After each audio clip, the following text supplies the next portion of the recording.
Hello and welcome to the Navy Blue Corner. I'm Ian and I have a very special guest with me. He is absolutely Carlton podcast royalty. It is, of course, the great Paul Barbazza. Baz, thanks for joining me. How are you and how good was it to get a big win against Freo?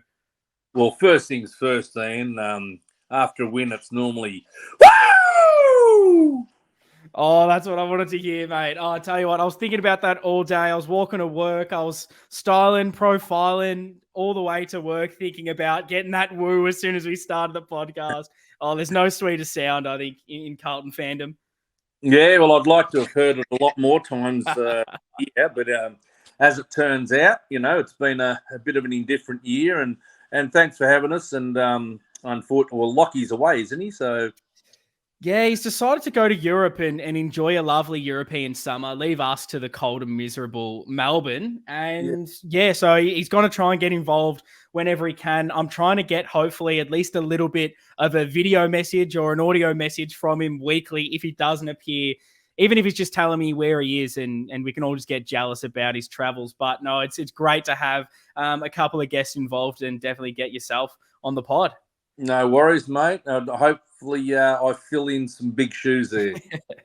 Oh, you'll be absolutely fine. But look, I've got to ask you a question straight out of the gate here because I know we played Freo, but did we accidentally play the wrong WA side yesterday? Because I'm not sure. Did we play West Coast? Because it definitely felt like it, Baz. Like, I know Freo have been a bit up and down this year. And look, they're not a top 8 team.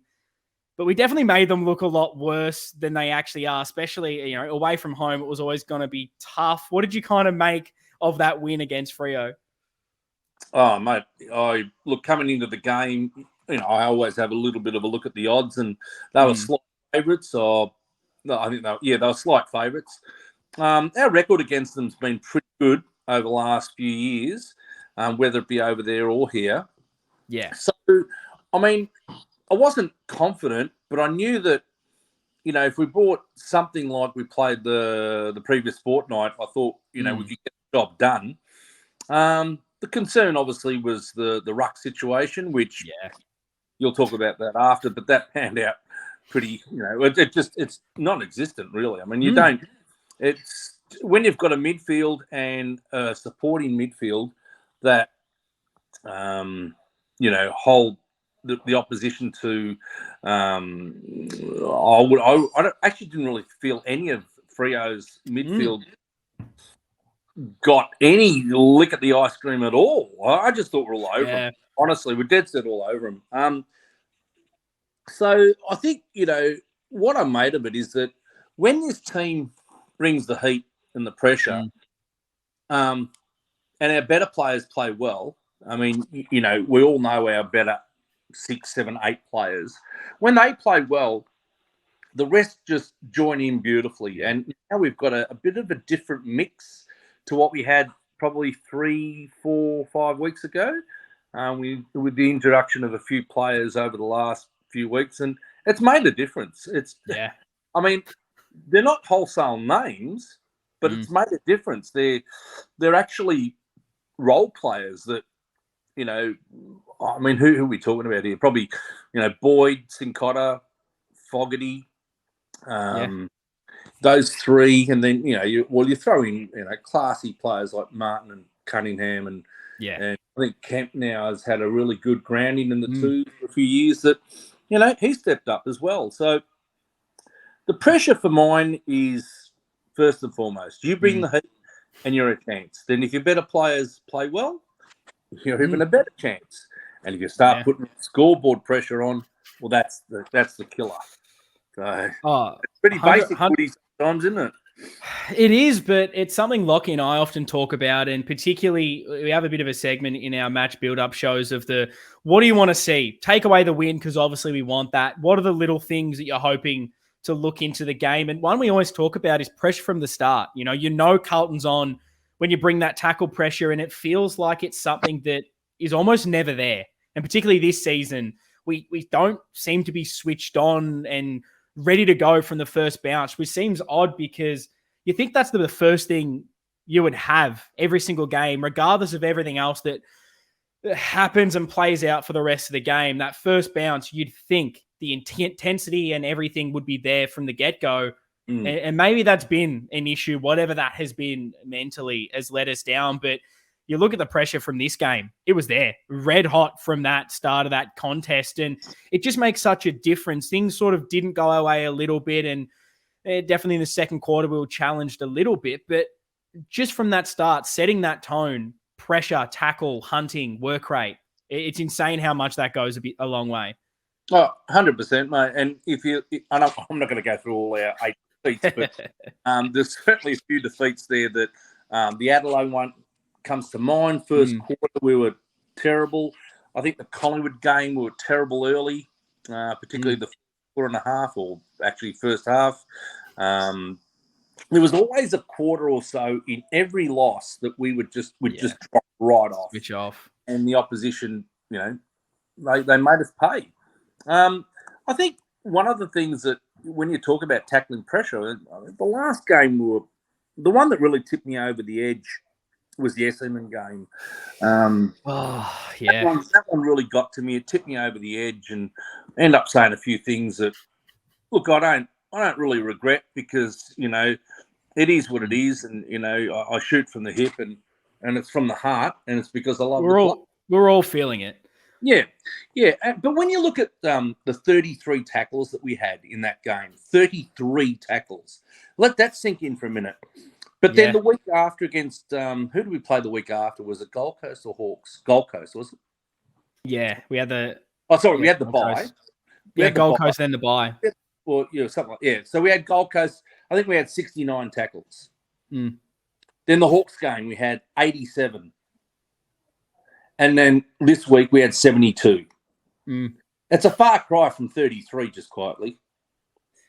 It is. And it's good to do as well that we're doing it without the football. We dominate possessions in this, and you do that in the last 2 games as well. But even if you're not winning the tackle count in games, because obviously you got more of the ball, it's harder to win the tackle count, but we're up there and we're tackling in droves. And you just look at the start, like the first quarter, +4 tackles. But the big one, and this is something we haven't seen a lot, is the forward half pressure. Well, +8 tackles inside 50. We had 10 at quarter time, which is just absolutely ridiculous and shows you what we were able to do in this game of football. And I know myself going into this, I was definitely not confident, because you play it, let's be honest, a Gold Coast team, they were playing some good football, but it is Gold Coast. You play Hawthorn, you get the wins, and you could definitely be confident about it. But okay, now we play Freo away.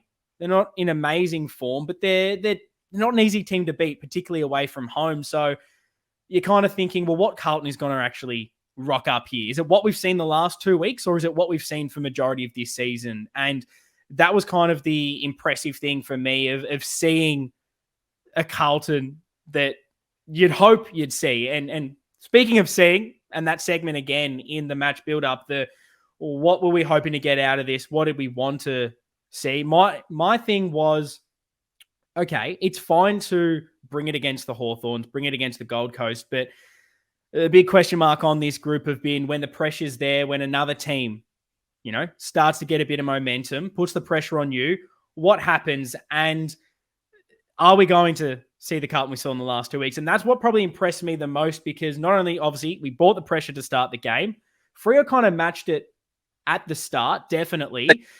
They did. And then but from that first quarter, we continued to bring it, and we started to dominate that territory game. We didn't probably get the reward. I thought we obviously were 4 goals up at that quarter, and, again, kept a team goalless in a first quarter, which is definitely impressive. But I think recent times we've probably struggled when we haven't really capitalized on our dominance. We haven't got that on the scoreboard. And second quarter, all of a sudden, Freo kicked the first 2. The deficit is halved immediately. And I know we were messaging a little bit throughout the game. And, you start to get a little bit nervous thinking that the mental fragility of this side, when it gets tested, we go into our shells, we completely drop away. But you kind of saw us continue to push on. We kept the pressure up, eventually wrestled back the momentum. And even though in that sort of second quarter, we lost a lot of the stats there, -7 in disposals, lost the uncontested by 4,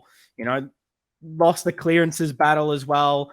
Freo start to dominate, but we wrestled it back and end the half with the same 4 goals up as we did at quarter time. And you start to think, well, maybe, if you're Freo, they've brought it. And all of a sudden it's gone back to what it was at quarter time. That's got to hurt them. And again, going back to what we've kind of touched on this whole time, we just kept fighting. We sort of ultimately persisted, and that showed in that third quarter when you don't drop away eventually, even if you maybe aren't getting the reward on the scoreboard. If you bring that heat, bring the pressure and work rate, eventually you get it on the scoreboard. And that's something I was impressed with, that when things weren't necessarily going our way for bits in that game, whether it was on the scoreboard or Freo bringing the pressure, we persisted with every single thing that we've wanted to see, and ultimately you run away with it and the game's over at 3/4 time. Yeah, absolutely. And you touched on keeping teams goalless. That generally is us, by the way. Yes, definitely. But this time it was like 3 weeks ago. I think it was Gold Coast. We kept them goalless in the second term. Yeah. The Hawks, we kept them goalless for a half. Half of football. The whole first half. And then on the weekend, we kept Freo down goalless in the first and third term. Massive, yeah.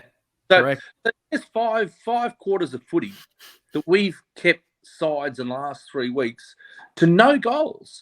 Now, again, that is generally us on the end of that. And when you look at what those teams scored, I think 6-9, 7-10 and 8-13, that really sounds like a Carlton score. Yeah. In those 8 weeks that we failed dismally. That sounds like a Carlton score. Now, we handed out 10-goal losses to those 3 sides. It's insane. And as good as it is, it kind of makes you a little bit angry, would you say? That those 8 weeks we weren't able to pinch a few of them, I guess. And there were opportunities in those games where I just didn't feel we dug in hard enough.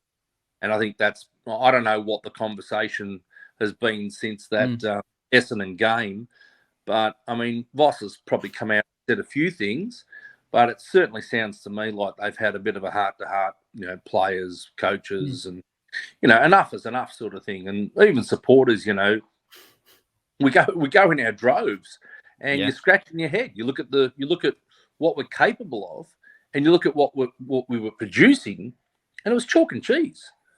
So there obviously had to be something wrong. Now I can't put a finger on it. You could mention many things, but at the end of the day, it has turned for us.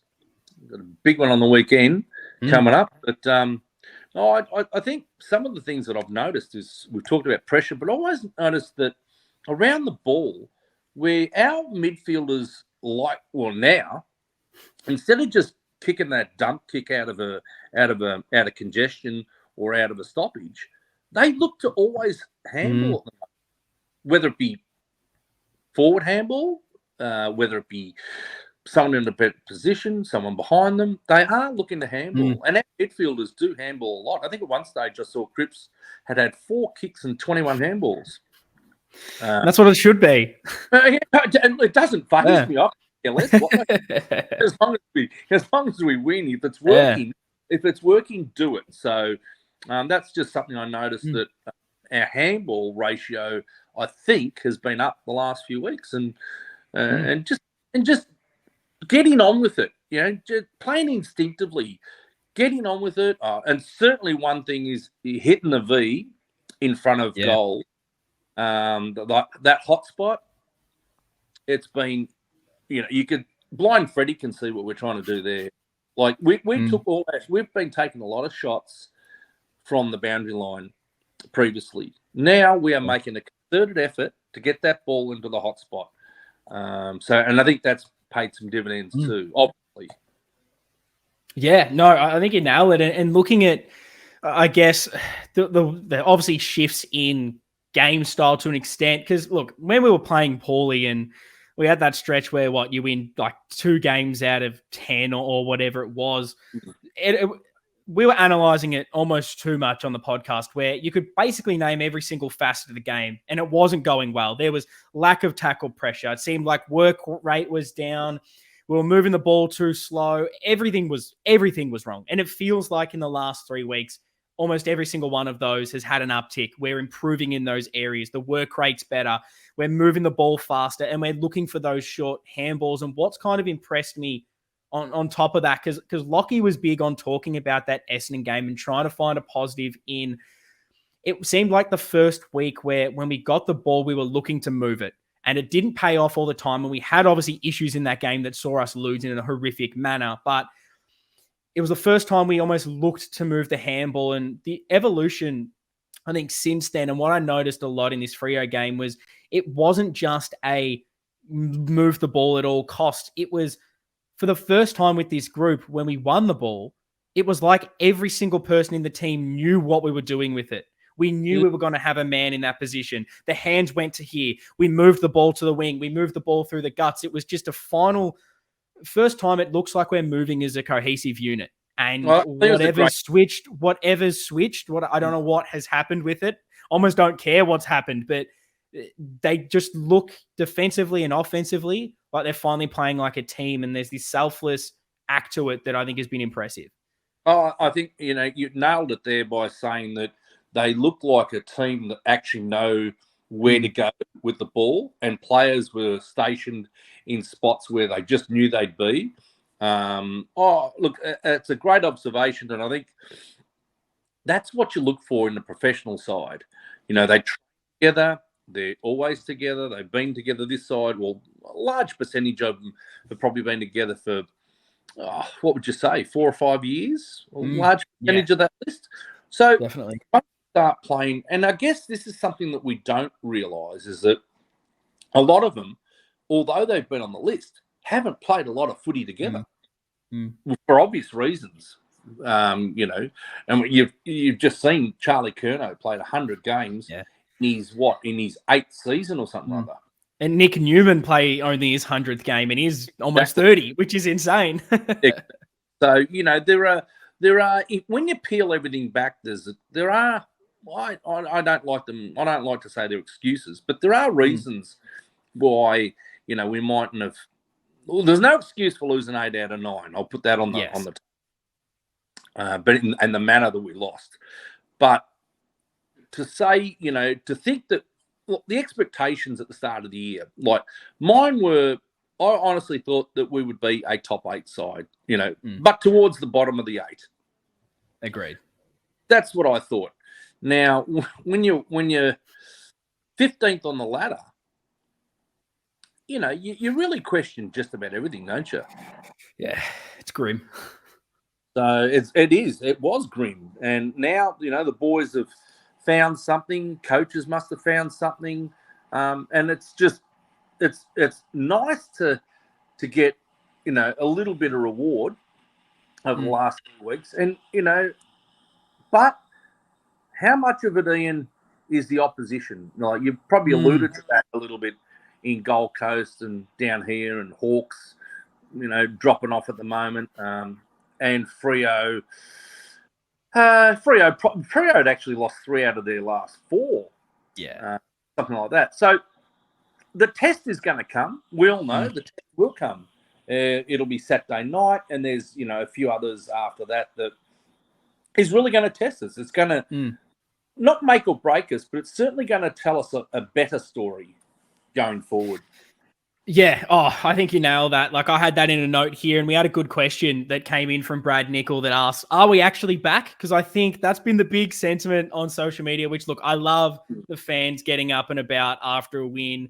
You have to enjoy it, particularly in a season where we haven't had a lot. And obviously, get the cripper. The Blues are back, and Lockie's been trying to get me to say those words over the last few weeks, and I've been hesitant. And look, I'm still hesitant, and it's because of what I've seen this year, and it probably is a bit of that opposition. Like, you can't forget what we've seen for the bulk of this season. You can't forget where we are on the ladder, and that who have we beaten this year? Apart from Geelong, it's been Freo, which away I think is still a really good win. but then it's what? Hawthorn, Gold Coast, West Coast, North, GWS. Like, who have we beaten?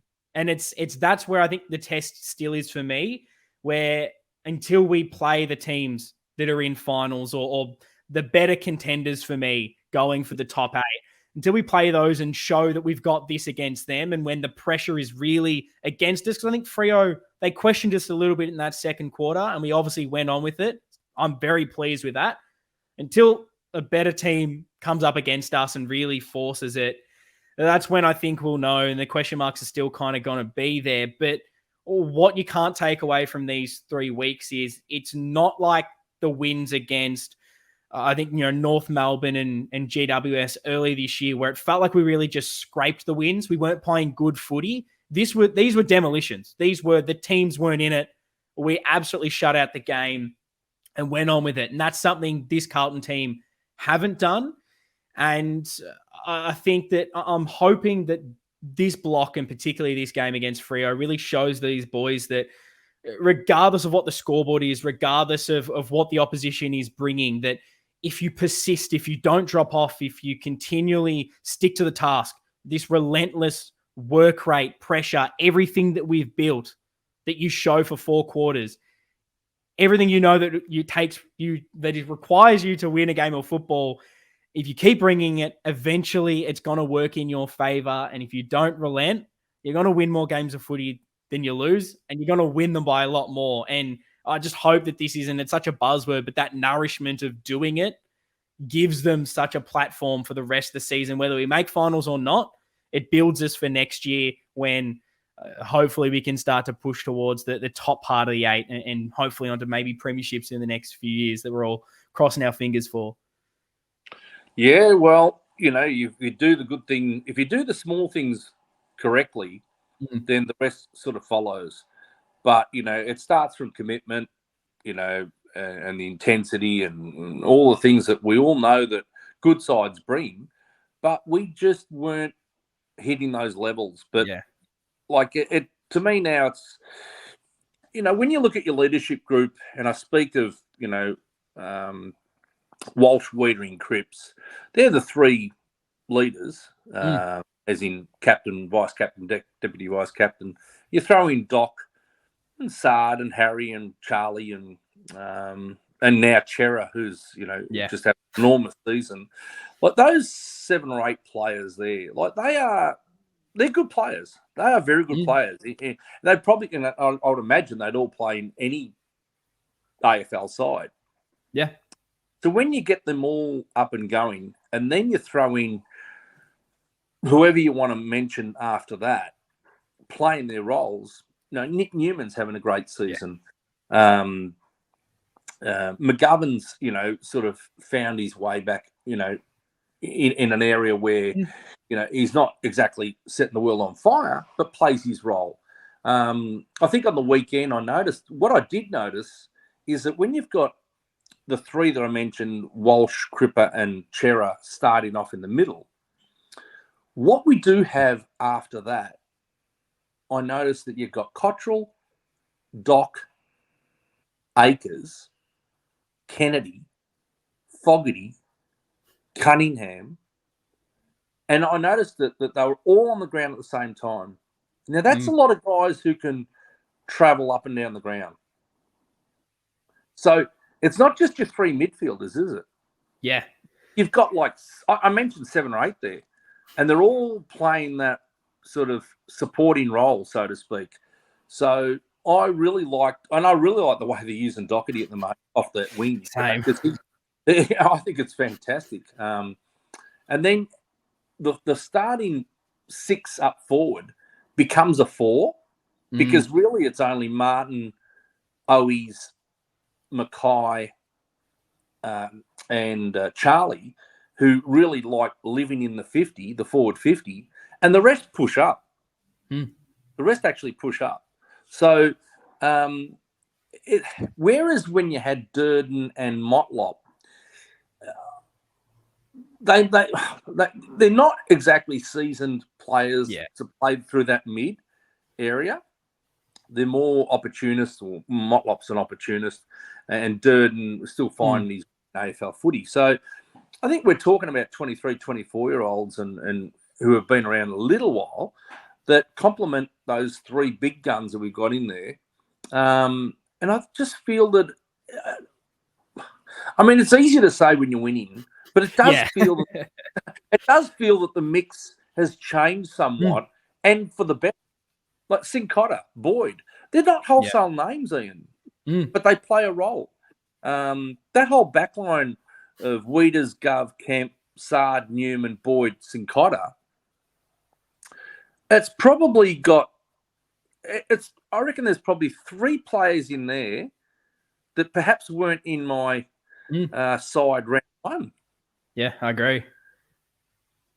So, and then of course, you know, the ruck situation without TDK and Pitnet, and you're throwing Young and Silvani. Well, if someone had said, whatever round it is, 17, you're not going to have Pitnet and TDK. You're going to have Young and Silvani on the ruck against Jackson and Darcy. They would have said, well, how much to lose by? Yeah. Oh, it's ridiculous. and you bring up like a really good point about the mix of the squad at the moment and what we're putting out there. And I think you kind of really, honestly, nail it with talking about the ability to push up the ground. Because I think we saw Motlop and Durden do that quite a lot, but they were so ineffective with it. We were losing so much forward of the ball because it felt like they maybe, whether they weren't in the right positions or just not affecting the contest. When we did win the ball, players just were all over the place, and the forward structure just wasn't there. And now having a guy like, obviously a Jack Martin makes a massive difference in that forward line with just creating another dangerous option inside 50. His tackle pressure was up this week. You see Fogarty with his unrelenting pressure and ability again to push up and attend centre bounces and affect the contest. Cunningham, another one that's just clearly a step above. And obviously I think personnel's making such a massive difference, being able to help that midfield. The midfield maybe trust them more. They can peel off and whether they're an option forward or wherever it is, I think personnel is making a massive difference. Are you putting, and I know it's a hard question to necessarily answer, but are you putting down a lot of what we've seen down to coaching, mentality, or is it personnel? Where are you kind of seeing the mix of what the difference has been, at least over the last couple of weeks? Look, it is a difficult question, not being within the four walls, you know, just looking at it from the outside. I think when you hear the coach say we've had some harsh or tough or robust conversations, you just know that it's been put on them a little bit. Look, I do know a little bit of something that I know that there's been rumours out there that a few players from a few opposition sides have called us soft. Yeah.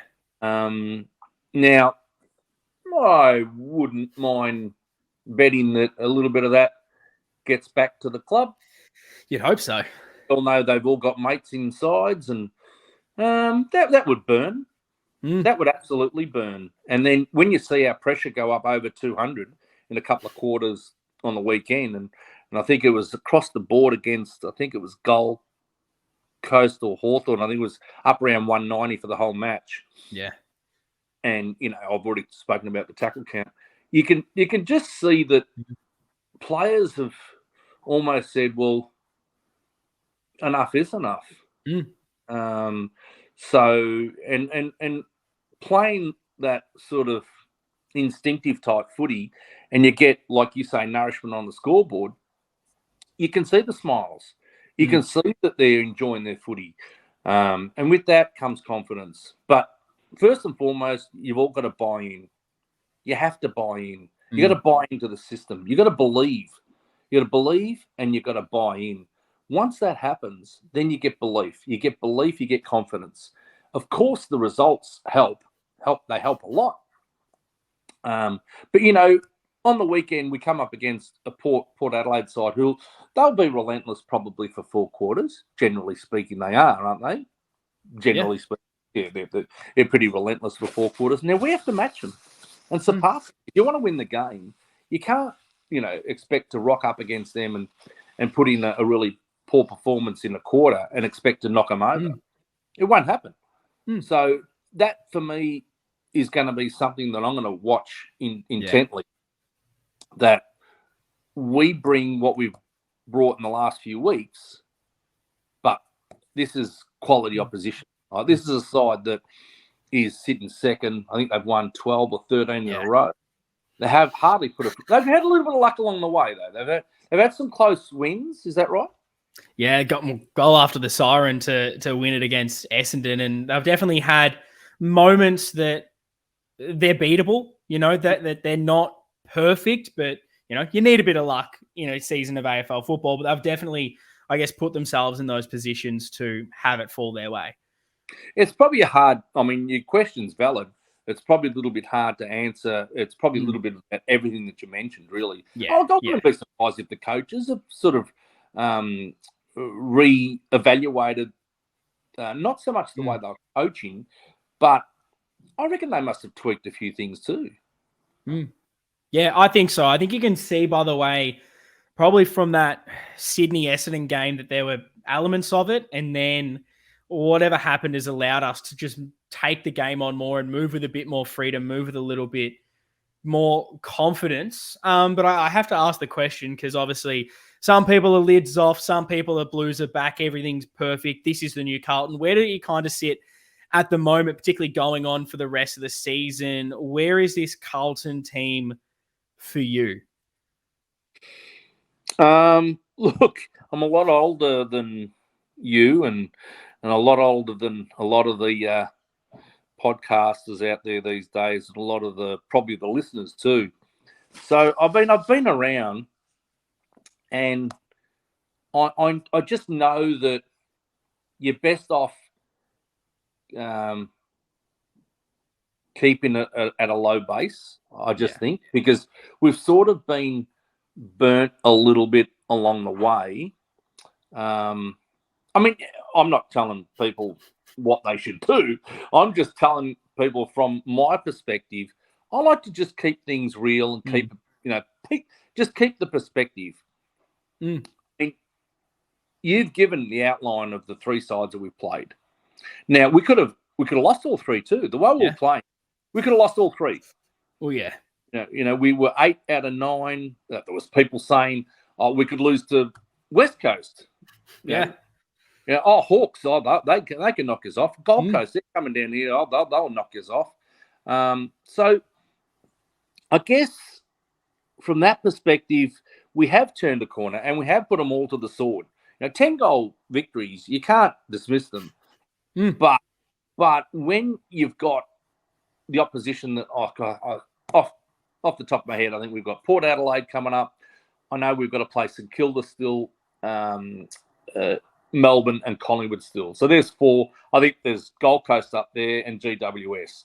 Yeah, and West Coast as well, which obviously, hopefully you tick that off. But it's a tough run. It's a tough run home with teams that we have not this season proven that we can beat. And we have to. So I guess where I stand is that we've turned a corner in getting wins on the board. Now we have to see whether we've turned the corner and we're able to get wins against quality opposition. Sides in the 8. In the 8. Let's just say sides in the 8. I don't know, I wouldn't know who's going to win the flag this year. At the moment, it looks like the top 2, but anything can happen between now and the end of the year. So we need to show it against top 8 sides. That's where I would stand with all of this. No, look, I know you'd probably love me to say, "Oh no, we just, I just can't." Maybe in my youth I would have, but I would have been talking about a different Carlton in my youth. Yeah, no, look, I tend to agree with you because, as I touched on at the start of this, episode, it's hard for me to forget everything before this 3 weeks, which obviously we're starting to play a different way, but I still don't have 100% faith that when the pressure comes, when a team is properly on top of us, that we can wrestle it back, and whether we win or not, we can at least take the game on and play the way that we want to play, because unfortunately with this group, that question mark is still there. We haven't really done it. It's kind of why I was a little bit more impressed with the game against Freo, because teams know when you bring the pressure, Carlton can crumble, and we showed a bit more resilience. But it's 3 games of football in a long season. You've seen how quickly it can turn positive. We know how quickly it can turn negative for us. Look at the end of last season. So I'm happy to be positive, of course. And of course we can. Why not? Why can't we beat Port? Why can't this be the new Carlton? 100%. And I know that that's 100% how you're feeling, and you do think the same thing. But I think, at the moment, I agree with you. I'm tempering the expectation a little bit. I'm needing one more win. I'm needing us to, whether we beat Port or not, we push them to the end. And it is a good contest. And then when you come up against the teams like St Kilda and Melbourne, let's beat them. Let's show that we are, and whether we make finals or not, we give ourselves the platform for at least next year, where I don't think it's crazy to say we're not winning the flag this year, but let's do everything we can, like a Melbourne the year before they won the flag, of having that really strong block to end the season, to give them, okay, this is what we need to do. Let's do it for a full 23 games plus finals the season after.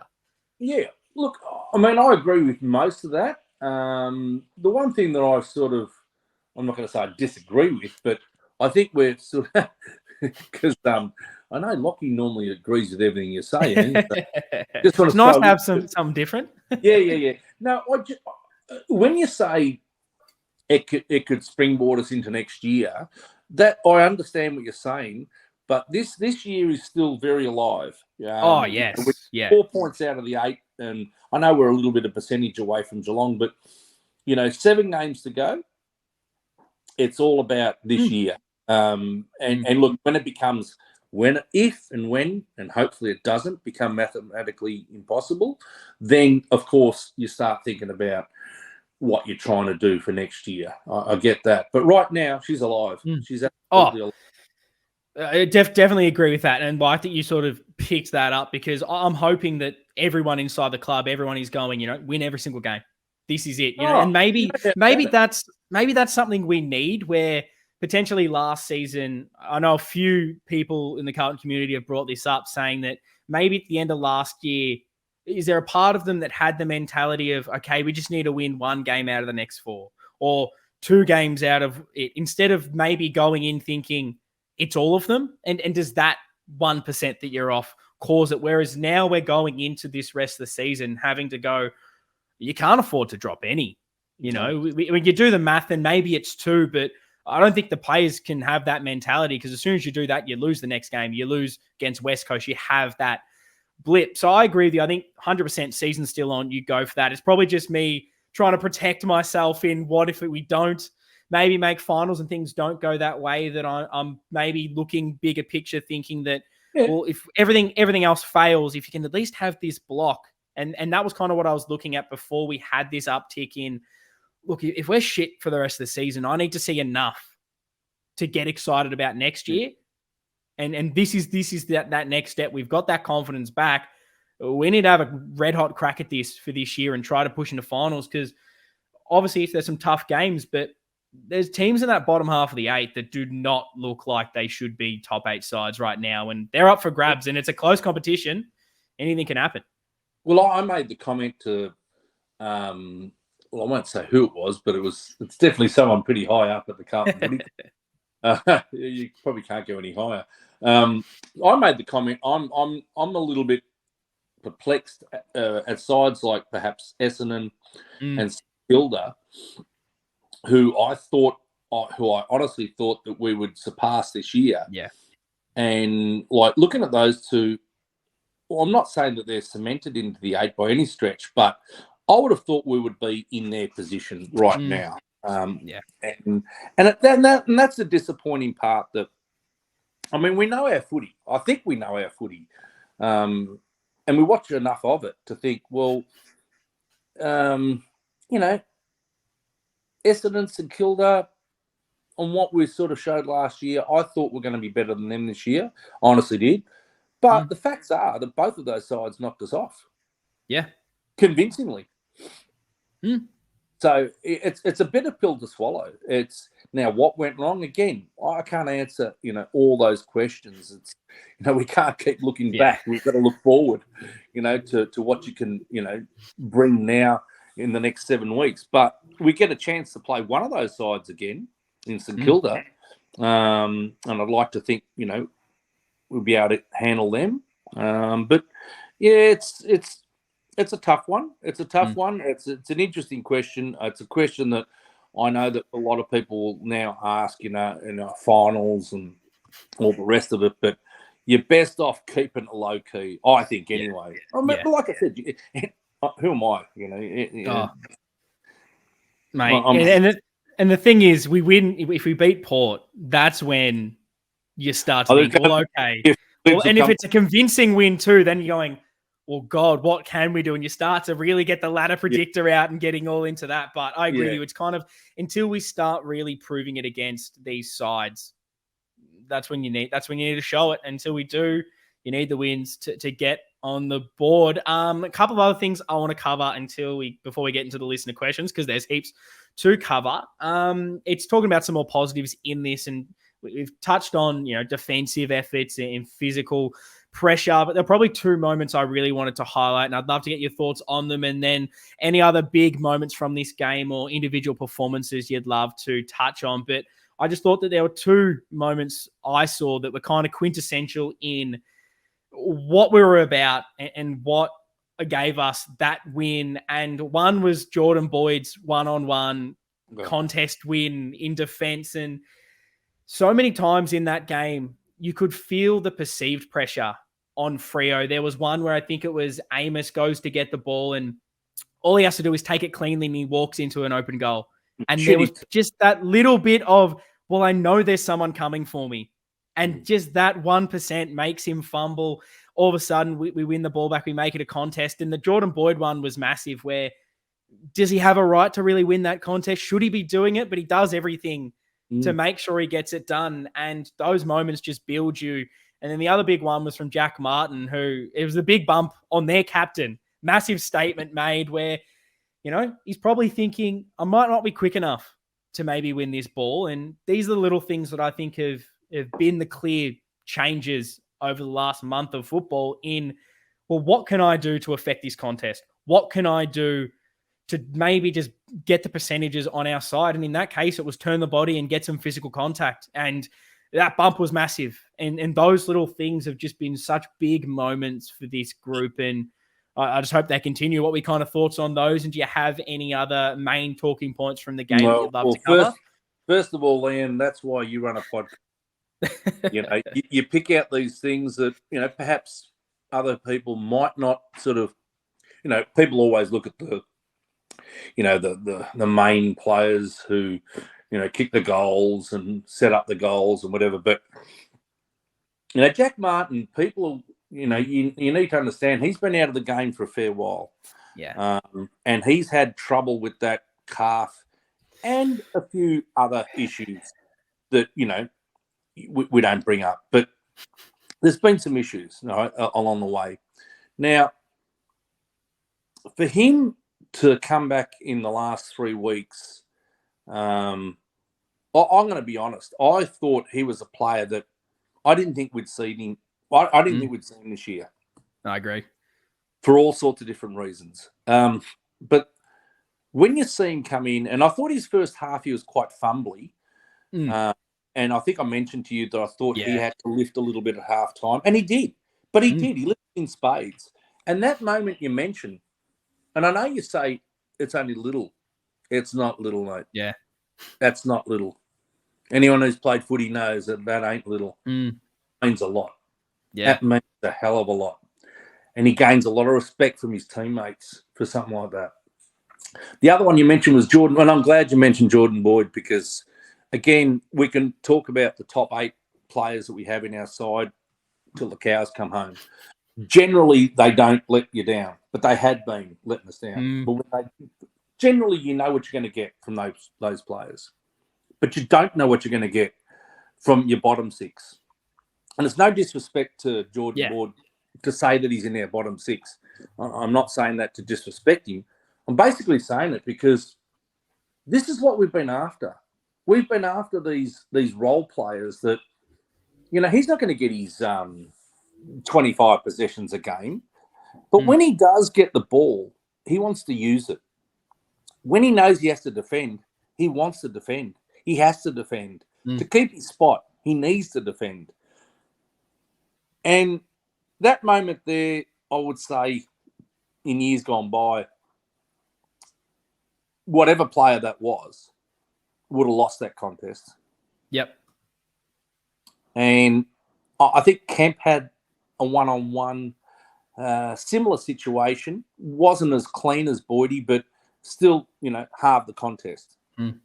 Down that same end. I think it might have been against Frederick, maybe. I can't quite. Yeah, I think it was. Yeah. And he got it out of bounds. So these, as you say, little wins, they're big. Yeah. They're big because, those sorts of situations, again, we're used to losing those contests. We're used to being on the end of that bump. But to see them doing those things, it lifts your spirits. It does. And don't honestly, they're not little, they're big. To see Wiedering now, that's something that I just kept saying here. I was just watching this, kept saying, this bloke's a rock. Yeah. Oh, he's just unbelievable. So I love the way that he's leading from the front down back. And I think there's a stat I sent you about Wiedering. I think he's gone, was it 42-6 and from 22 to second in the comp or something for, is it intercept marks? Intercept marks, which is incredible. A massive stat, which is, he was clearly down. Everyone could see it. And you've mentioned it beautifully throughout this, talking about obviously that it starts from your leaders, because Lockie and I mentioned at the mid-season review episode, just talking about, well, okay, let's name every player right now on the list that has at least played as well as they did last year or better. And you could barely name them. And it was the disappointing part. And obviously you expect so much from those guys. And now to see them obviously play with a bit more confidence, and Wiedering's been incredible. His ability down back to be solid, be the one you can rely on, peel off his opponent more and go for those intercepts rather than just being the one-on-one. He's getting the ball and immediately looking to go. It was something I was heavily criticizing him earlier on the season, where he's just got it and went a bit too slow. And I thought that hurt us, but his turnaround has helped that defense, and it helped Sard out. I think the addition of Kemp, I thought Sard was. I really like Sard's game. Every single person in that back line plays better because everyone around them is playing better, and it lifts them. And you're talking about how big those moments are, and it's what I like to see. It's seeing these blocks, seeing the shepherds, the unrewarded leads and running from these guys to draw opponents out of the space, actually put on a proper shepherd.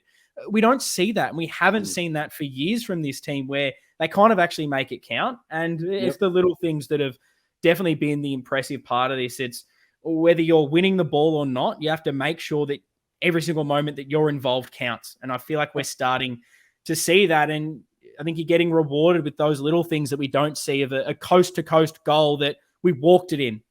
I think it was might have been Matty always that ends up getting it, but we don't do those little things. We haven't had that in years, and it's just been so nice to finally sit back and enjoy the reward for the hard work that has seemingly gone into at least the last few weeks, and you just got to hope it continues. Sure, just a couple of lesser likes, but I think they need a mention, and we've already mentioned them, but to be a little bit more specific on Jack Silvani and Lewis. Like Youngie had, and look, we all know he was dropped. I think he was dropped. Yeah. Back, he wasn't playing well. He looked like a rabbit in lights, particularly against Essendon. I think he had a really poor game. I think it was Essendon. Yeah, it was. Yeah. For him to, get that opportunity in the ruck the last couple of weeks and, halve the contest. And on the weekend, he had 13 possessions, but 8 of them were contested. Yeah. And he had 5 or 6 tackles. And I think he won a few clearances himself. So this is a guy that was probably being questioned as being a little bit timid, let's say. Definitely. But, they throw him in the ruck and all of a sudden he steps up. So I think that's a really good tick there for him coming off such a poor game against Essendon. Jack Silvani, well, I've heard some rumours about him over the last month or so. He's got a foot out the door. He's not happy, and this, that, and the other. Which, they're rumours. Rumours are just rumours. You hear a lot of stuff, but boy, he stepped up the last couple of weeks. And if he can be that utility ruckman that gets around the ground and helps out, well, he adds a different dimension when he's playing like that. And I think he has also. I don't know. Like I said, I'm not in the four walls, but it looks like he's really pulled his finger out too. So really happy to see those two sort of perform. But again, they've got a big job this week. I don't know if TDK will play, or I'm pretty sure Bidden won't, but they've got a big job ahead of them. Yeah, again, you can get away with it the last, when I say you can get away with it, you can get away with it against Hawthorn because their rucks are not, I don't think their rucks are anything special. But these two guys are highly ranked, aren't they? And definitely. And they had 70 hit-outs to like 20. And I think six of our hit-outs were from Harry Mackay in the forward line. I think we had 18 hit-outs, and I think Youngie had 10, Jack had 2, and I think Harry had 6. So is Harry the new ruckman? Well, it's definitely been thrown out there as something to happen, because I think, the number one ruck is still up for conjecture. That number 2 definitely is, and the number 2 position has been maybe more the worry because, who is it? If it's, let's just say it feels like the number 1's Pitt when he's fit. It feels like that is the mold. So then, okay, what can De Koning do in that role? Can he do enough down forward? Does he do enough marking around the ground? And then if it's Sauce, well, we've had a lot of issues with Silvani, I guess, playing that second role. There's a few games he plays well, and then he has kind of gone missing. But the last 2 weeks, and I've been so critical of Sauce, really, for the last year or so, really questioning what's his role and what can he do. But if he's playing like this is incredible form where, he might lose the hit out, but it's his willingness to compete. And even if his opposition is winning the hit out, how effective is that because of the work he is putting in? And everything around the ground has been incredible from them. And then the midfield on top of that, having to work that little bit harder. It's insane that they can win the hitouts by, 52. And it doesn't seem to have an issue on the clearances. I think we lost center clearances by one stoppage by 7 in the end. And wouldn't think that it would have that kind of outcome. So I want to jump straight into the listener questions to talk about the ruck flow, because they definitely were incredible. It was something I was worried about going into this game, and you can hold your head held high even if you lose the hitouts. Everything else they did nullified the effect. And we got one from Barbazza who says, is it delusional to think our midfield seems to work really well in this unorthodox way? You got another one from, they're all kind of similar, so I'll throw them out together. We got one from Tony says, is it a coincidence that we're playing better with these two in the ruck? And then one from SC that says, can Lewis Young and Sauce continue to be our ruckman, or do we bring back TDK, Pitt? What's your kind of thoughts on what it's like moving forward? And do you think that maybe we've accidentally unlocked a better way to play with these rucks? What's your thought on the ruck conundrum right now? I'd love to be able to answer it after Port Adelaide. But yeah, look. It's a difficult one. Well, for starters, I don't know if McGovern will get up this week. So if McGovern doesn't play, Young might go back. TDK might come in, and you'll have TDK, Silvani rucking again. I don't think you lose anything with TDK taking the ruck over from Youngie. So I'm going TDK ahead of Young. But the second ruckman, I'm happy to have Sauce. I'm happy to have Sauce. It's not imperative that we have Pitternet TDK. I think that's maybe what we found out. But it's also a lot to do with the mix and the mental attitude of our midfield. Those 6 or 7 or 8 that we've talked about. It's really easy for us to look at the fact that we had the two indifferent ruckmen, as opposed to the stock standard ruckman and say, well, we won our last two without a ruckman. Is that the way to go? The Pitternet one, that's the one that kind of worries me a little bit, because he's a tap ruckman who does give supposedly gives his midfielders first purchase. The stats are sort of saying that, but other than that, what's his ability to get around the ground and compete? I think that's a worry. That's a worry, that one. So jury out there with him. But he was our number one ruckman. Yeah. So, but watching how our team's playing at the moment, I'd be happy with. Doesn't bother me if it's TDK and Silvani. Yeah. Oh, it's hard to not be upset with the way it's going at the moment. And it is hard to really answer it, because while everything else has been working well around it, we haven't seen what it's like. Maybe we've seen one game with De Koning, one game with Pitnet, which was the Gold Coast game. Well, it worked pretty well then. So is it down to the rucks? Is it down to the midfield working harder? Hard to. I think it's probably the midfield. It's probably the midfield. I think that's the key to this is, if your midfield's going well, then it doesn't really matter who you've got in the ruck. You could have Tony Liberatore in the ruck, and it wouldn't matter. And I think it's an interesting thing you raise about Pitt, and it's clearly his deficiency is what he offers around the ground. And I think definitely for the second ruckman, whoever that ends up being, it needs to be someone that really competes hard at ground level, and it's everything else around the stoppage. But I think we're also probably finding that we probably really do, and whoever this ends up being, we need someone that does offer more than a hit out. We clearly do need hit outs. I think that is the one thing that I think some people are potentially getting carried away thinking, doesn't matter who's in the ruck, you don't need to win the hit outs. I think when you come up against better teams, better midfields that run a lot deeper, your ruckman does definitely matter. If you're not getting first use when things go against you in those high finals pressure moments, you need first use. I mean, just look at my mind goes to the Doggies Melbourne grand final when that third quarter, you need the hit outs, you need that to work for you. But apart from that, maybe we are finding that having a ruckman that's just a tap ruckman is hurting us in other facets from what we're potentially losing. But I guess maybe we just don't have that person on the list unless it is a De Koning that can develop into that role. But it definitely raises some big questions. And I kind of agree with you at the moment. TDK comes in if fit for Lewis Young, but Sauce has kind of deserved and earned that second role for the next couple of weeks at least to see how it's going. You can't be dropping him, even though if you listen to the selection table on Pommy and Oz on YouTube, I did drop him last week because I said if Pitt and TDK are fit, you play your best ruck combo, but I'm happy to have egg on my face if it means Sauce is playing the way that he is.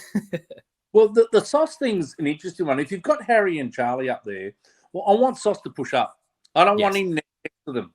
I don't want him anywhere near them. So just push up the ground and become that extra outlet player, I guess.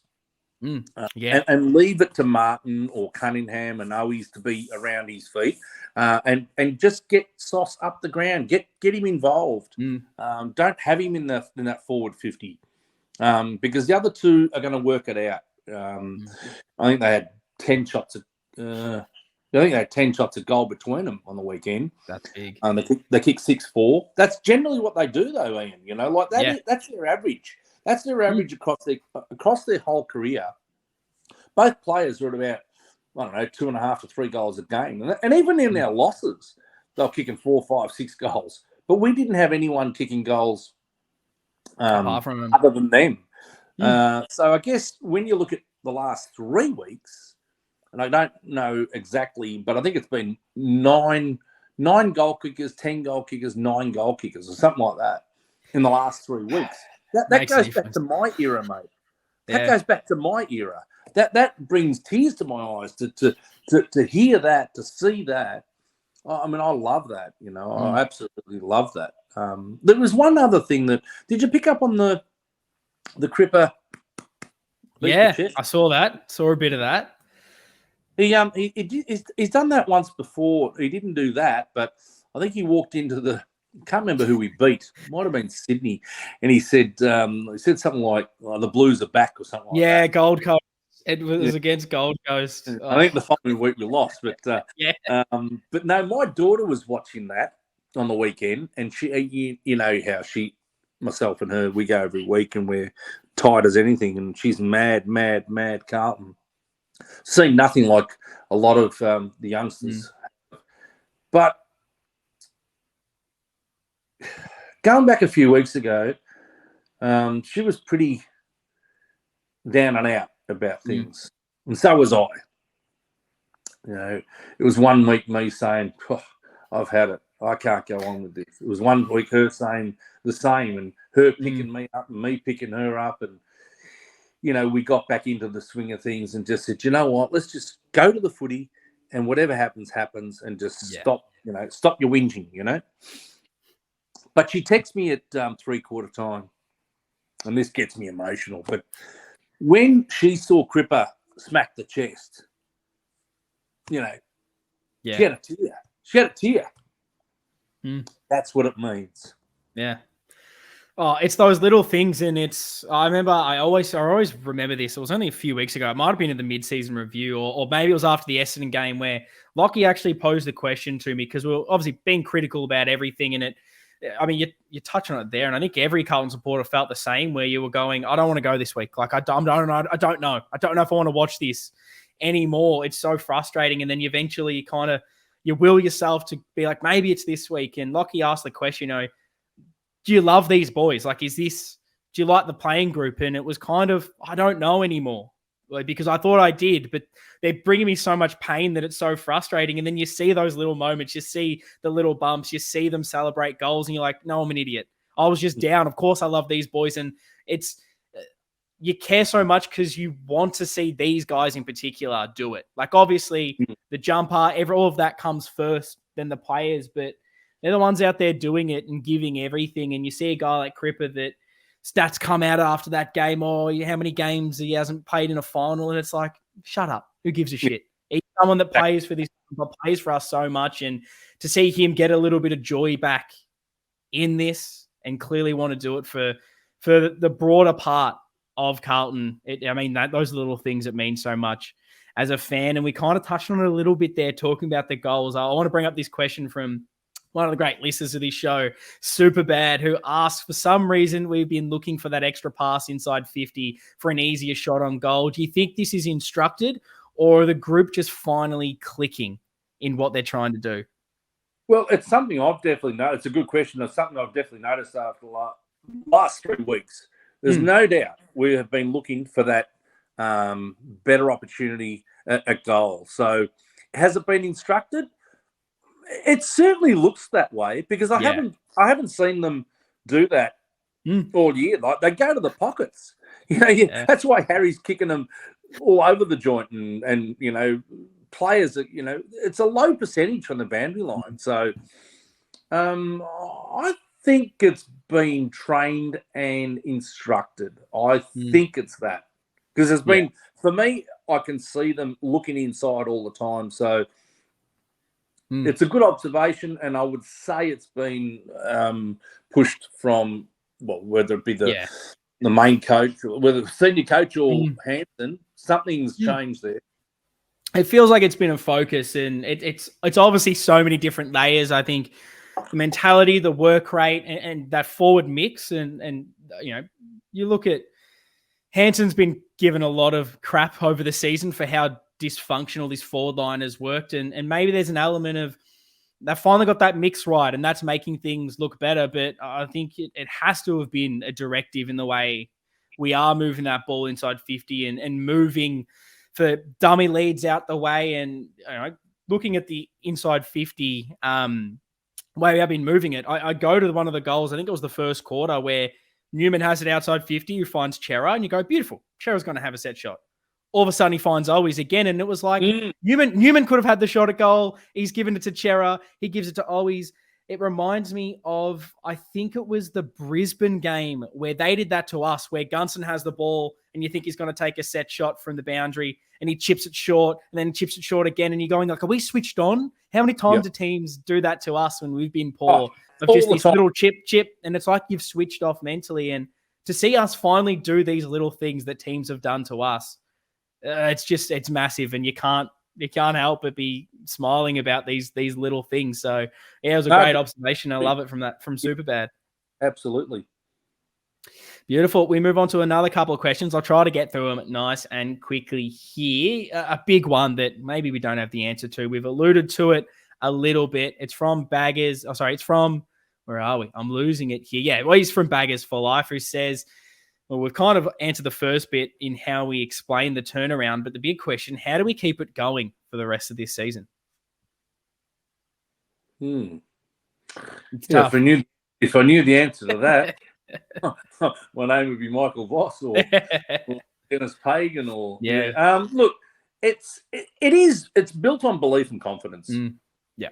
If you keep believing yourself and you got that confidence, sure, we might drop it. We might drop one here or there, and maybe we fall short at the end of the year. But if we know these boys have had a crack, it's been 3 weeks, we've got another 7. If they have a crack every week, and I mean a serious crack every week, and we'll know that, you sense that, that, you can feel that, you see that. If we get beaten by a better side on the weekend and we've given everything, well, so be it, so be it. And if we fall short and finish 9th or 10th, again, so be it. We only got ourselves to blame to get ourselves in this situation. You can't be sitting here saying, oh, gee, we're unlucky. Well, hang on.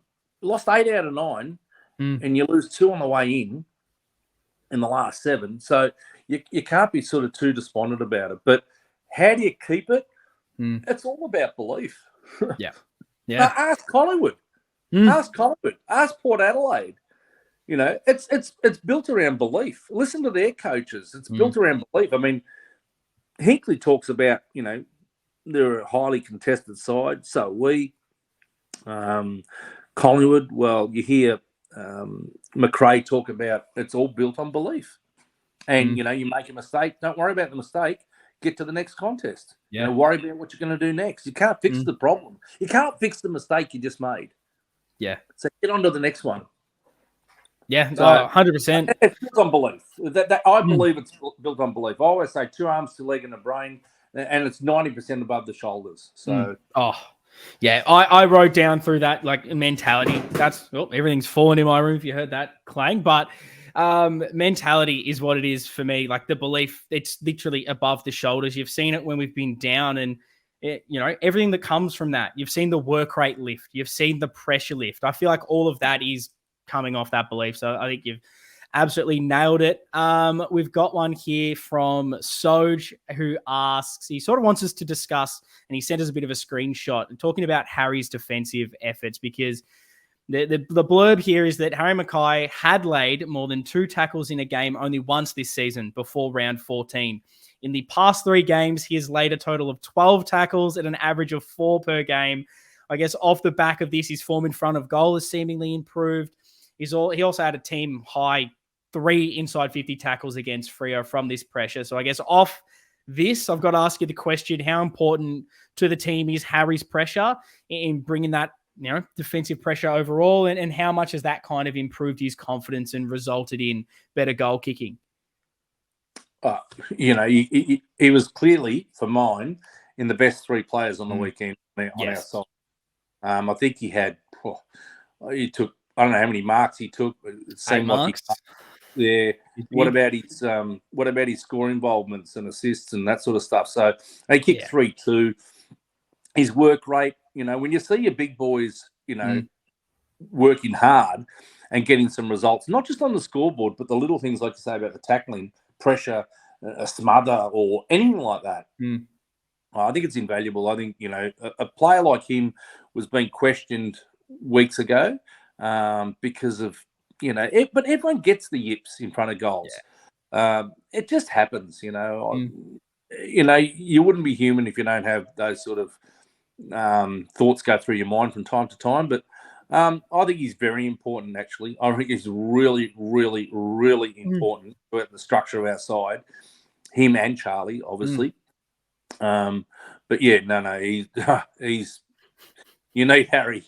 Yes. Oh, definitely. He's his work rate around the ground's been good all year. It's clearly just been that inside 50 work. And I think you've seen that uptick in pressure from everyone. And then to see it from a big guy being able to set the tone, definitely a leader in that forward line, I think it speaks volumes, because if a big guy like Harry can chase, well, if you're, I don't know, Matty Owies, Fogarty, Martin, whoever it is, you're going, oh, well, shit, well, I've got to do it. If he's doing it, if he's getting on his bike, well, I have to as well. And I think that the goal kicking yips, I've been a bit hot on. I just think a lot of the opportunities we were giving him in front of goal weren't obviously that high percentage. We weren't making it easy for Harry. It's like, okay, you're not obviously kicking them well. So here's a set shot 70 meters out on the boundary. Yeah, well, exactly. what are the odds of him kicking that to, and then he misses that one. The rest of the team are starting to miss in front of goal, and it's obviously going to build. And I think there's an element of Harry, and you see this every single season. There's a part of him that he's always got a big blunder in him. I go back to he runs about the whole field of the ground, has an open goal in front of him, misses. I think it was against the Doggies years ago. And he always seems to have a really big brain fade in him. I think that's just Harry. You ride the roller coaster up and down. You almost missed that first one. Oh, he just almost. I thought he did. I thought he did miss it. But, if that's who he is, if that's who he is, then that's who he is. I mean, I heard Charlie Curnow talk about who he is. He has to play on instinct.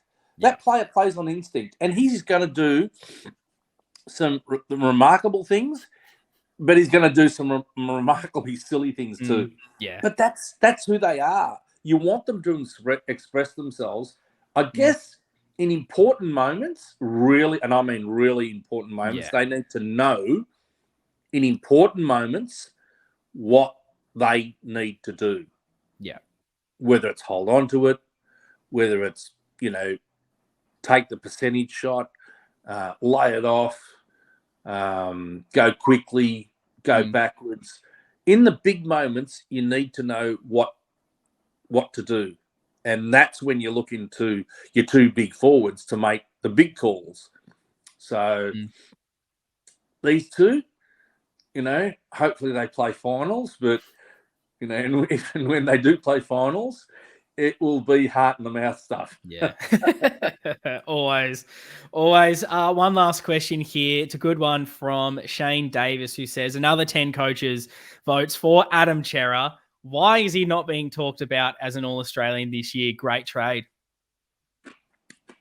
Well, I would say normally, if we're going a little bit better, he probably would have been talked about. Yes, but I think when so. You're 15th, I guess they look at, the top 8 sides or top 10 sides. And look, every team's got a couple of good midfielders. So you're probably talking about 36 midfielders that you're looking at. I don't know where he ranks amongst. Well, how many go into the side? Would you go in with 5? Would you play 3? What do? Do they play genuine any wingers or hey? Not half? Do they play real wingers or half forwards as well? Do you load the bench up with just midfielders? So when I don't listen to a lot of I don't watch shows and I don't listen to radio much, so I'll have to take who asked the question? It was the lovely Shane Davis who asked that one. Yeah, Shane, I'll have to take your word for it that he hasn't been spoken about much in All-Australian contention. But, I mean, is it coming from All-Australian selectors, those comments? If it's just, your run-of-the-mill commentators, I don't expect much from them anyway. So, look, I think when the time's right and they're looking at his figures, I would say he would, he could easily slot into the squad, the 40 at least. And then what happens there, I'm not quite sure. But, geez, worth pick 6, wasn't he? Oh, 100%. And I think it's just been, when you're playing poor footy, it's hard to really stand out. It's like the Brownlow votes. You don't get Brownlow votes if your side loses. And I think the thing that's helped Cerra definitely over the last month or so, it really feels like he's starting to add some goals to his game, which obviously is going to get him more in that conversation. And then, definitely worth it. I think, I'll up myself here. I think I was one of the few that was saying it was a good trade back in the day because I guess I'd watched a lot of Freo. I watched him closely and I just thought that what he could bring to us was exactly what we needed, that bit more class. And Some people just said he was a halfback flanker, that he wasn't going to be midfielder. I was happy that he might be one of the only players that's ever come across that so far I said was going to be good, and he has been good. Was down last year for sure, but what he's been able to do this year has been absolutely phenomenal, and yeah, just complements our midfield ridiculously. He's a star, this guy. Yeah, so young still as well. He's the age of Paddy Dow, and so you just look at the contrast of that. Big trade. So two last things to touch on. Well, before we get into the votes to wrap this up, I do have to try to get a bit more balanced in this, which I think we have been throughout this. But is there any other maybe negatives or things you feel like are the working areas that we still need to kind of improve, looking towards the rest of the season, things that you maybe still want us to improve on to get us towards this perfect Carlton team? Oh, just consistency, really. I mean, bring the consistency, boys. Like don't like what we used to say. Like, our best is very good, our worst is terrible. Yeah. So get consistent, I guess, with what you're trying to do out there. Just keep playing like a team. I think the whole team aspect at the moment, when I look through our wins, they're not that easy to pick the best few players. There's generally a list of about 8 or 9 or even more, and it runs deep. So I love that aspect. I mean, things that you can improve on. I mean, well, the last 3 weeks, there's not a lot to improve on, realistically. On the weekend, we kicked 14-14. We had 28 opportunities. Maybe we could have kicked a little straighter, perhaps. I can't remember too many. I always missed a bit of a sitter. I think maybe Shearer and one or two others. But no, that's nitpicking. No, I think it's we're on track, but it's just all about Saturday night at the moment. Yeah, I agree. I think it's that consistency piece I sort of had written down. I just want to know what I'm going to get from Carlton every single week, because, in that Hawthorn game, it's what Carlton is it? Freo game, it was, well, can we do it? Is this a flash in the pan? And obviously you're going to lose games of football, and I'm not happy to lose a game of football, but I can cop it if that's how we're bringing that's what we're bringing to every single game. So I want to know that we're going to be hard in the contest. We're going to work hard. We're going to bring the tackle pressure. We're going to try and move the ball quick. We're going to try and take the game on. And if you lose and get outplayed, it's going to happen at some stages, but that's what I want to see every single week. And that's that consistency you speak on. So doing votes, we love a 3, 2, and a 1. Who would you give your votes to this week?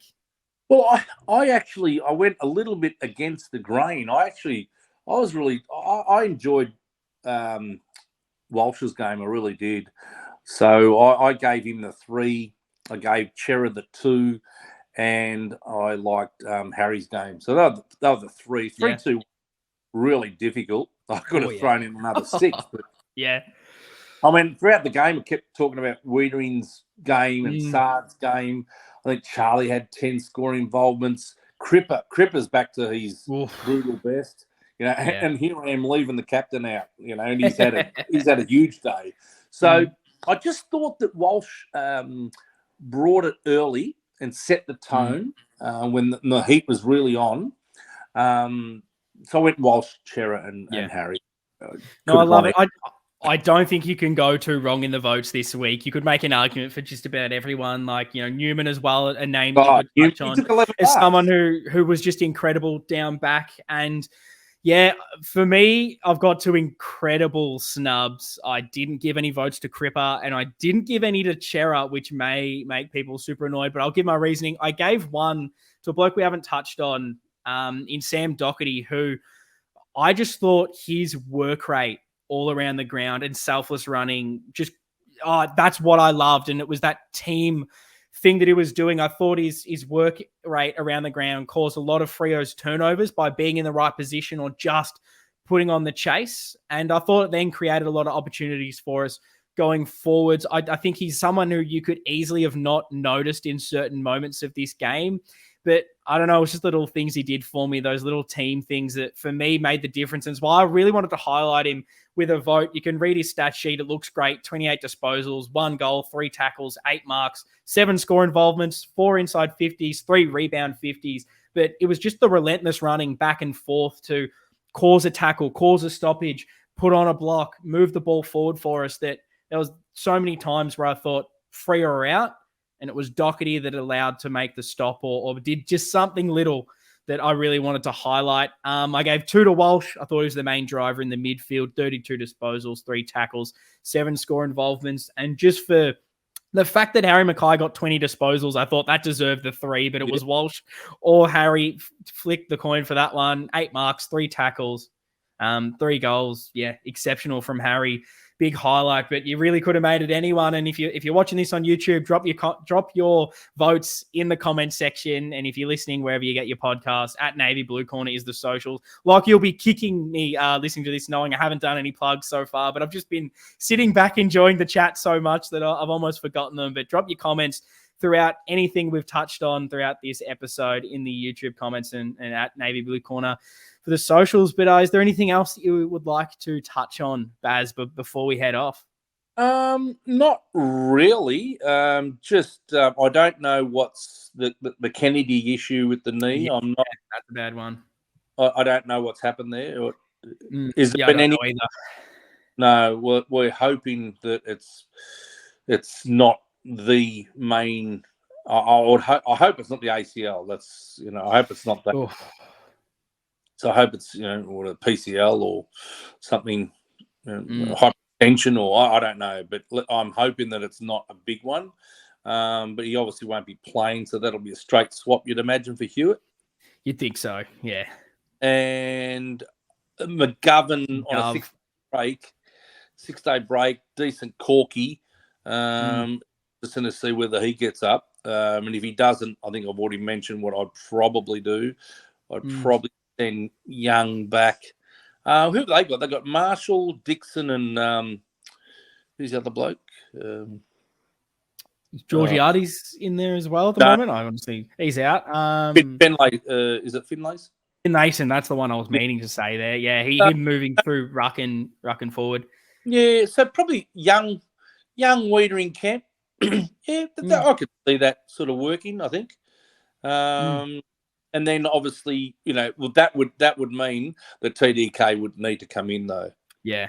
It's an interesting one. I think Kennedy stiff. I thought he was exceptional for us. Just the 2-way running, and it's that marking around the ground that no one else in our sort of midfield, I think, really has that strong mark. It definitely helped us a few times that you'd hope George Hewitt, obviously work rate and everything, can fix, but just fingers crossed it's not a massive one for Kennedy, but easy straight swap. And then I'm maybe going slightly different for Gov if he doesn't get up. I'm maybe looking to Marchbank just for a little bit of that intercept style. He's played all right in the twos the last few weeks. I guess I just don't trust Young heaps, and maybe I want to see what Marchbank can do, but it is always risky when you throw Marchbank's body in there. And then, I think, Young would move out for DeConing if fit. Otherwise, I guess you just run with the rucks the way it's going and hope the midfield can sort it out. And what will it be, Ian? Oh, if I'm giving my prediction right now, give me a 5-point Carlton win. Make it tight. Oh, yeah. I can't order, but it'll be under 10 points. I hope we really serve it up to them. I think the boys have got something to prove. This is the game that they you don't set yourself for games, but you come back off the long trip, Perth, 6-day break. It's not going to be easy, but they got a few injury worries, Port Adelaide, have they? A couple of injuries, Roy? Yeah, well, I feel like they're starting to get a bit beaten up. Charlie Dixon looks very beaten up at the moment. Doesn't look like he's moving too well. And I feel like everyone's saying, and I will cover this a lot more in the match build-up this week if I get the chance to do it, but everyone's being like, they're due. They've got to lose one soon. And I don't necessarily subscribe to that, because you win them for a reason, because you're a good footy team. You're not all of a sudden just going to lose because you've won heaps. But if there is a time for them to drop one, you've got Carlton red hot at home. Marvel, we're going to blow the roof off this place. We're going to sell this one out quickly with the Baggers fans there. And if anyone can do it, I feel like riding the momentum right now, we're a red hot crack for sure. Definitely. Yeah, no, all good, mate. All good. So beautiful. Yeah, thank you very much for having me, and hopefully I filled Lockie's shoes all right there, and and I'll get the check in the mail. I'll make sure that's sent across. But no, Baz, thanks for joining. As always, we'll definitely have to have you on throughout the rest of the season if we can't connect with Lockie, who's out there sunbaking, enjoying himself in Europe. I wish I was there and could change that, but no, absolutely love to still be here watching the Baggers. So thanks again, Baz. Has he missed all 3 victories? He was there for this is the first one he's missed. He was able to watch both of them. So he's not the good luck charm. Otherwise, I'll be saying stay in Europe, never come back, mate. You can stay there. Exactly. But no, look, thanks so much for filling in and joining, Baz. It's been an absolute pleasure. Anytime. All the social medias for Baz, if you want to find him, will be in the show descriptions. It'll be all there for you. But yes, thanks again. Up the Baggers will be there. I'll be here this week on the channel, wherever you can find your podcast, doing a bit of a match build up and then reviewing the game next week. Let us know as well in the comments who you want to see be a guest on this show for the rest of the season. But that's going to wrap this up. The Blues have absolutely dismantled Freo. Feel like the lid's off for a lot, but we'll try and keep it composed for now. Up the bloody Baggers. See you guys next time.